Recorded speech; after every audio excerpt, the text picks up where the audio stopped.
Sejarah akuntansi telah dimulai sejak manusia mengenal hitungan uang dan menggunakan catatan, sehingga akuntansi disebut juga sebagai seni pencatatan. Sejarah perkembangan pemikiran akuntansi dibagi menjadi 3 periode, tahun 4000 sebelum Masehi hingga 1300 Masehi, tahun 1300 Masehi hingga 1850 Masehi, dan 1500 Masehi hingga sekarang. Pada periode pertama, akuntansi merupakan pencatatan yang sangat sederhana, mencatat apa yang sedang terjadi dalam bisnis saat itu.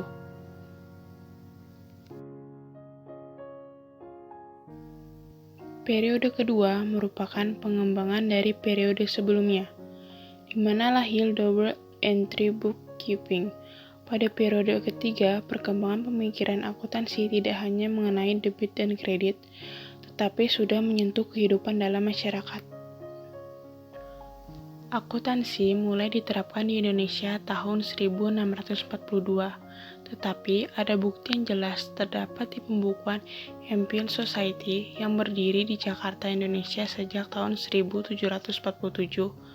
Lalu, akuntansi di Indonesia terus berkembang sejak Undang-Undang Tanah Paksa dihapuskan pada tahun 1870. Karena terjadi hal tersebut, banyak pengusaha swasta Belanda yang menanamkan modal di Indonesia. Mereka lah yang akhirnya menerapkan sistem pembukuan di Indonesia.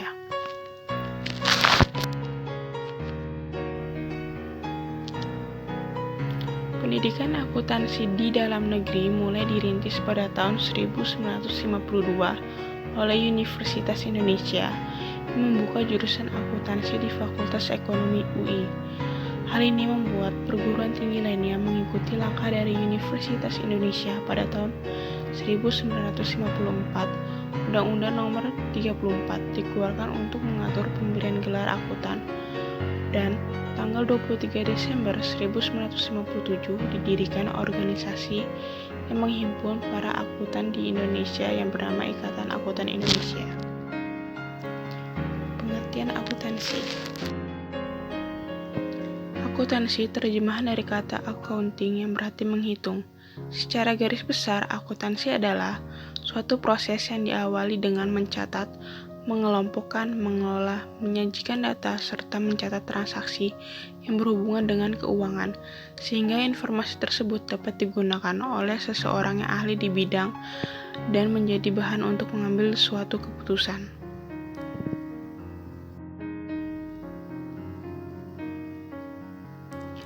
Akuntansi juga disebut sebagai bahasa bisnis untuk mengukur hasil kegiatan ekonomi dalam organisasi, serta menyampaikan informasi kepada berbagai pihak, termasuk manajemen, investor, kreditor, dan regulator.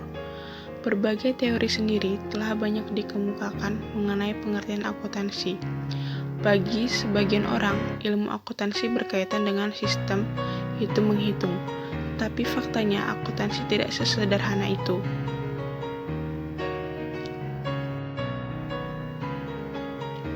Manfaat akuntansi sebagai informasi atau laporan kepada pihak eksternal. Pihak eksternal sebagai investor dan pemegang saham memerlukan informasi seperti laporan keuangan untuk menilai kinerja perusahaan dan manajemen. Jika keuangan perusahaan sehat dan stabil, besar kemungkinan bagi investor dan pemegang saham untuk kembali menanamkan modal untuk perkembangan perusahaan. Sebaliknya, jika ternyata keadaan keuangan perusahaan kurang baik, para investor bisa membantu dengan memberikan saran terhadap aktivitas dan proses pengambilan keputusan untuk kepentingan perusahaan. Alat pengontrol dan pengendali uang. Alat pengontrol dan pengendali keuangan. Manfaat akuntansi dalam memberi informasi pengelolaan dana seperti laba yang dihasilkan dan kerugian yang diderita oleh perusahaan secara tidak langsung berfungsi sebagai alat pengendali perusahaan. Alat evaluasi perusahaan. Evaluasi tergolong penting karena dengan melakukan proses analisis dan evaluasi terhadap kinerja perusahaan periode sebelumnya, Anda bisa menemukan hal yang bisa ditingkatkan serta umpan balik yang berguna untuk menyusun strategi perusahaan ke depannya. Akuntansi memberi Anda laporan keuangan bulanan yang dapat menjadi bahan evaluasi. Dari laporan keuangan, Anda dapat melihat strategi pemasaran apa yang paling menghasilkan. Menyediakan informasi keuangan untuk dasar keputusan manajerial. Dalam proses pengambilan keputusan, Anda harus mempertimbangkan berbagai hal. Salah satunya adalah keadaan keuangan perusahaan.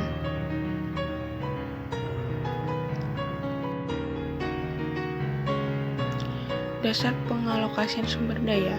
Sumber daya seperti modal jika diinvestasikan dengan tepat bisa menghasilkan laba untuk perkembangan usaha. Dengan banyak pilihan dalam pengalokasian sumber daya, Anda bisa memakai informasi keuangan sebagai dasar pengambilan keputusan. Pemakaian informasi akuntansi. 1. Pemilik, 2. Manajemen, 3. Karyawan, 4. Kreditur, 5. Pemerintah, 6. Investor, dan yang terakhir konsumen.